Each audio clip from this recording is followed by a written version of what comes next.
Sterilisation एक ऐसा process है जिसमें हम स्टीराइल करते हैं, किसी चीज़ को जरासीमों से पाक करते हैं। अब जरासीम कौन कौन से हैं, जैसे बैक्टीरिया हैं, वायरस हैं, फंगस हैं, स्पोर्स हैं, ये तमाम पैथोजेंस होते हैं। पैथोजेंस ऐसे जानदार होते हैं जो डिजीज़ काजिंग, जिनको जानदार कहा जाता है, वो पैथोजेंस होते हैं। तो यहाँ पर जो बैक्टीरिया, वायरस, स्पोर्स हैं, इन सब को जो है पैथोजेंस कहा जाता है। पैथोजेंस डिजीज़ काजिंग ऑर्गेनिजम्स हैं।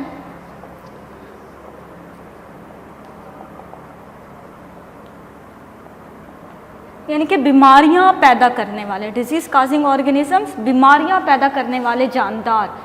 अब ये जो जानदार हैं, जिसमें वायरस तो है वो सेलुलर है, बैक्टीरिया सेलुलर है, वायरस नॉन सेलुलर है, फंगस जो है वो मल्टी सेलुलर भी होती है, यूनिसेलुलर भी होती है, जैसे यीस्ट है वो यूनिसेलुलर ऑर्गेनिज्म है।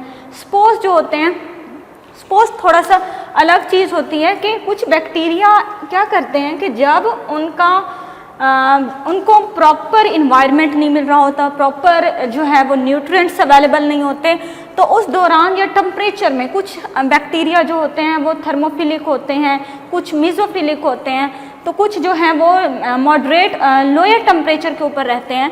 तो वो जानदार जब टेम्परेचर हाई हो रहा है या लो हो रहा है, अब ऐसे जानदार जो लो टेम्परेचर पे बैक्टीरिया रहते हैं, जब उनको हम टेम्परेचर ऑटोमेटिकली जिस इन्वायरमेंट में रह रहे हैं उसका टेम्परेचर हाई हो जाता है, तो अब वहाँ पर उनका सर्वाइवल जो है वो तो डिफ़िकल्ट हो जाता है। तो वो क्या करते हैं कि वो बैक्टीरिया अपने इर्द गिर्द एक सख्त खोल बना देते हैं, गिलाफ बना देते हैं, एक सख्त अपने इर्द गिर्द कोट की फॉर्मेशन कर देते हैं। अंदर बैक्टीरिया, बाहर एक खोल बन गया।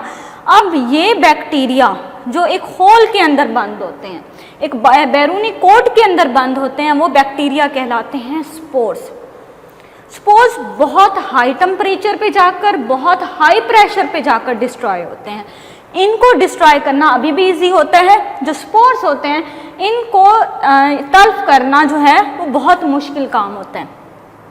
तो बैक्टीरिया यूनिसेलुलर ऑर्गेनिज्म, वायरस या सेलुलर भी इनको कहते हैं, एक सेल पर मुश्तमिल होते हैं। वायरस और नॉन सेलुलर, फंगस जो होती है वो मल्टी सेलुलर भी होते हैं, यूनिसेलुलर, स्पोर, ये सारे हैं पैथोजेंस। ये बैक्टीरिया ये डिजीज़ काजिंग होते हैं, बीमारियां पैदा करते हैं। अब कोई भी चीज़ है, वो आप सर्जिकल इक्विपमेंट्स हैं, आप कंटेनर्स हैं, फ्लास्क हैं, फनल्स हैं, इसके अलावा नीडल्स हैं, जो भी सीजर्स हैं, इन सब को बीमारियों से पाक करने का मीन्स के इन जरासीमों से साफ पाक करने का जो तरीका होता है वो होता है स्टेरिलाइजेशन। अब स्टेरिलाइजेशन हम करते किस किस के लिए? सर्जिकल इक्विपमेंट्स होते हैं जिसमें सीजर्स हैं, नीडल्स वगैरह आ जाती हैं। जो तमाम सर्जिकल इक्विपमेंट्स हैं उसको भी स्टेरिलाइजेशन के प्रोसेस के ज़रिए जरासीमों से पाक करते हैं, क्योंकि जब एक बार कोई सर्जिकल इक्विपमेंट यूज़ हो जाता है तो वो जरासीम आलूद हो जाता है। नेक्स्ट जब हम उसको यूज़ करते हैं तो पहले उसकी क्या करते हैं? स्टेरिलाइजेशन करते हैं। मुख्तलिफ तरीके हैं जिनके ज़रिए हम कर सकते हैं। इंजेक्शंस, जो हम मेडिसिन जो हैं वो इंजेक्शन के थ्रू किसी पेशेंट के अंदर इंट्रोड्यूस करवाते हैं, तो उस इंजेक्शन की और उन मेडिसिन दोनों की स्टेरिलाइजेशन की जाती है। Culture media, artificially culture media prepare किए जाते हैं जिसमें हम बैक्टीरिया को ग्रो करवाते हैं मुख्तलिफ एक्सपेरिमेंट करने के लिए, या मुख्तलिफ किस्म की जो है वो मेडिसिन हम माइक्रो ऑर्गेनिज्म से बनाते हैं बायोटेक्नोलॉजी के थ्रू। जैसे इंसुलिन की प्रोडक्शन है तो वो जो कल्चर मीडिया है उसकी भी स्टेरिलाइजेशन। कंटेनर्स जो हम यूज़ करते हैं, मुख्तलिफ flask, funnels, beakers, petri dishes वगैरह, उनको भी हम स्टीराइल करते हैं, जरासीमों से पाक करते हैं। तो जरासीमों से पाक करने क्यों किया जाता है? सर्जिकल इक्विपमेंट के लिए, injections, medications, culture media, container को, ताकि उनके ऊपर कोई जरासीम ना रहें। अब मेथड्स क्या हैं? आप हीट के ज़रिए भी, जैसे कि आपके पास मेटल की कोई चीज़ है, ग्लासवेयर्स हैं, आप उसको क्या करो, आप फ्लेम के ऊपर भी, आप जो मेटल की चीज़ें होती हैं जैसे सीजर्स वगैरह हैं, आप उनको फ्लेम के ऊपर, शोले के ऊपर भी आप उसको स्टीराइल कर सकते हो। केमिकल के ज़रिए, जैसे डिसइंफेक्टेंट्स होते हैं, मुख्तलिफ जो टेबल्स वगैरह, जो क्या बोलते हैं इसको, लैब्स वगैरह जो होती हैं, उनको हम केमिकल के ज़रिए, डिसइंफेक्टेंट्स होते हैं, पूरी लैब्स जो होती हैं उनको केमिकल के ज़रिए जो है साफ़ किया जाता है। कुछ चीज़ें हैं रेडिएशंस के अंदर, जैसे एक्स रेज वगैरह होते हैं, गैमा रेडिएशंस होती हैं, उन रेडिएशंस के अंदर जो है हम उनको साफ़ करते हैं। कुछ को हम सिंपली फ़िल्टर कर लेते हैं, कुछ बैक्टीरिया ऐसे होते हैं, बल्कि तकरीबन आलमोस्ट तमाम बैक्टीरिया को फिल्ट्रेशन के थ्रू भी हम जो है अलग कर सकते हैं। कोई भी जो मेडिसिन्स हैं जो लिक्विड फॉर्म में हैं तो उनको हम फिल्ट्रेशन के ज़रिए जो है साफ़ कर सकते हैं। आज हमारा टॉपिक है कि स्टीरिलाइजेशन बाय हीट।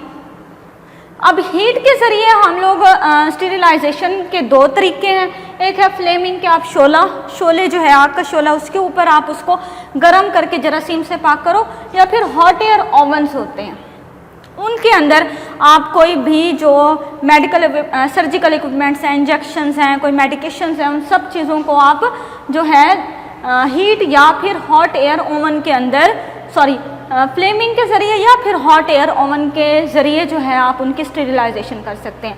अच्छा, अब जो फ्लेमिंग है या शोले हैं, इसके ज़रिए आप क्या चीज़ें जो हैं इजीली जिनको आप स्टीराइल कर सकते हो। तो पहले तो ये बात पता होनी चाहिए कि ऐसी चीज़ें जो हीट स्टेबलाइज़र हों हीट स्टेबलाइज़र जो चीज़ें होती हैं, जैसे नीडल्स हैं, ग्लासवेयर्स हैं, ग्लास स्लाइड्स होती हैं, इसके अलावा बिकर्स होते हैं, फनल्स वगैरह, इनको आप इजीली जो है, या फिर आपके सीजर्स वगैरह हो गए, जो मेटेलिक जो आपके इक्विपमेंट्स होते हैं मेटल के बने हुए, उसको आप इजीली जो है शोले के ऊपर जो है गरम करके आप उसको स्टीराइल कर सकते हो जरासीम से पाक। और स्टीराइल कैसे होते हैं? क्योंकि वो जानदार हैं, उनके अंदर जो प्रोटीन है उसकी जब डिस्ट्रक्शन हो जाती है तो जानदार जो होता है वो, उनका जो बैक्टीरिया का सेल है वो डिस्ट्रॉय हो जाता है, और जो है बैक्टीरिया, वो जो चीज़ है, इक्विपमेंट है, वो बैक्टीरिया वायरस से स्टीराइल हो जाता है। हॉट एयर ओवन क्या होता है? हॉट एयर ओवन जो है, इसमें जो है वो वेट हीट के ज़रिए हम स्टीरिलाइजेशन करते हैं, या फिर मॉइस्ट हीट। मॉइस्ट हीट एक इसकी टाइप है हॉट एयर ओवन में और या फिर वेट हीट होती है। वेट हीट जो होती है, ये मॉइस्ट हीट होती है और ड्राई हीट होती है। दो तरह के तरीके हैं हॉट एयर ओवन के अंदर, ड्राई हीट के ज़रिए या फिर आप मॉइस्ट हीट, दोनों के ज़रिए आप स्टीरिलाइजेशन करते हैं। अब हॉट एयर ओवन का जो टेम्परेचर होता है वो 160 डिग्री सेंटीग्रेड पे हम उसका टेम्परेचर रखते हैं, और इसके जो है, इसमें हम क्या क्या चीज़ों को स्टीराइल कर सकते हैं। कंटेनर्स जो होते हैं मुख्तलिफ, जिसमें आप जो है मुख्तलिफ सर्जिकल इक्विपमेंट्स आप रखते हो, वो कंटेनर्स हो गए। कोई आपके पास ट्यूब्स होती हैं, फ्लास्क हैं, मुख्तलिफ किस्म की पेट्री डिशेस होती हैं। आप इन चीज़ों को हॉट एयर ओवन में इजीली जो है वो स्टीराइल कर सकते हो।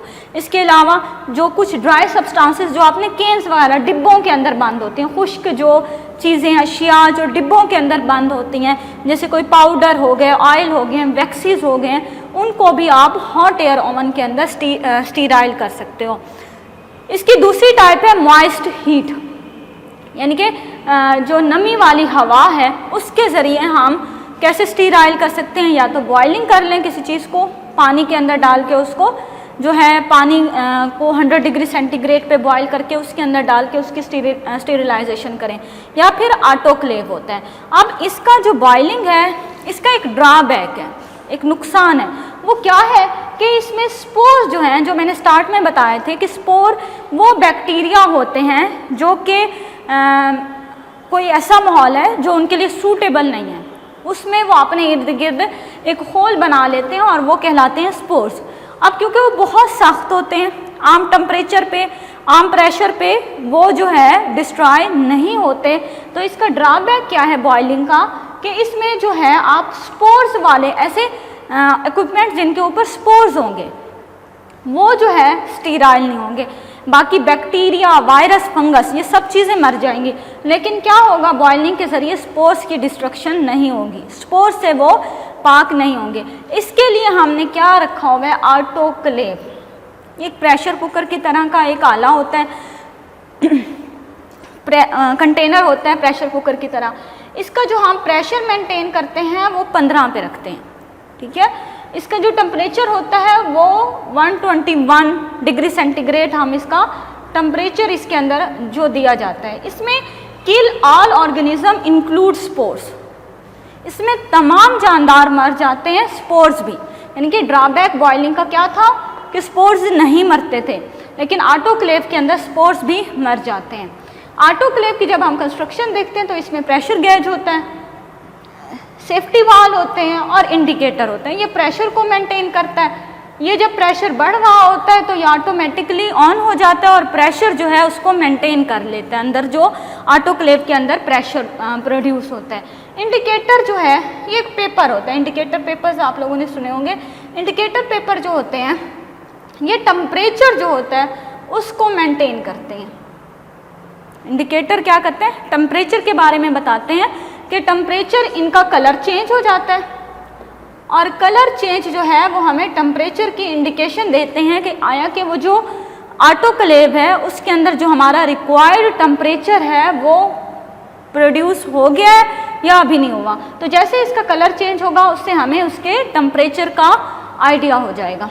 तो ऑटोक्लेव जो है इसमें हम तमाम ऑर्गेनिज्म को किल कर सकते हैं। दोबारा बताते हैं, स्टेरिलाइजेशन जो होती है ये पैथोजेंस को ख़त्म करने का एक तरीका होता है। अब पैथोजेंस क्या होते हैं, बीमारियां पैदा करने वाले ऑर्गेनिजम्स हैं। इसमें बैक्टीरिया, वायरस, फंगस और स्पोर्स होते हैं। सर्जिकल इक्विपमेंट्स होते हैं, इंजेक्शंस, कल्चर मीडिया, कंटेनर, इन चीज़ों को हम स्टीराइल कर सकते हैं, जरासीमों से पाक कर सकते हैं। मेथड्स हैं हीट, केमिकल, रेडिएशन, फिल्ट्रेशन। आज हमने सिर्फ एक मेथड पढ़ा है हीट। हीट की मज़ीद इसकी टाइप्स है, फ्लेमिंग के ज़रिए या हॉट एयर ओवन। फ्लेमिंग शोले के ज़रिए हम नीडल्स, ग्लास लाइट्स वगैरह को स्टीराइल कर सकते हैं। हॉट एयर ओवन जो है इसमें हम टेम्परेचर एक तो 160 डिग्री सेंटीग्रेड रखते हैं। ड्राई जो सब्सटेंसेस हैं उनको ड्राई हीट के ज़रिए हम जो है स्टीराइल करते हैं और बाकी चीज़ों को हम मॉइस्ट हीट के ज़रिए भी हम स्टीराइल कर सकते हैं। अब ड्राई हीट जो हॉट एयर ओवन्स होते हैं उनमें हम container, tubes, flask, petri dishes को स्टीराइल करते हैं।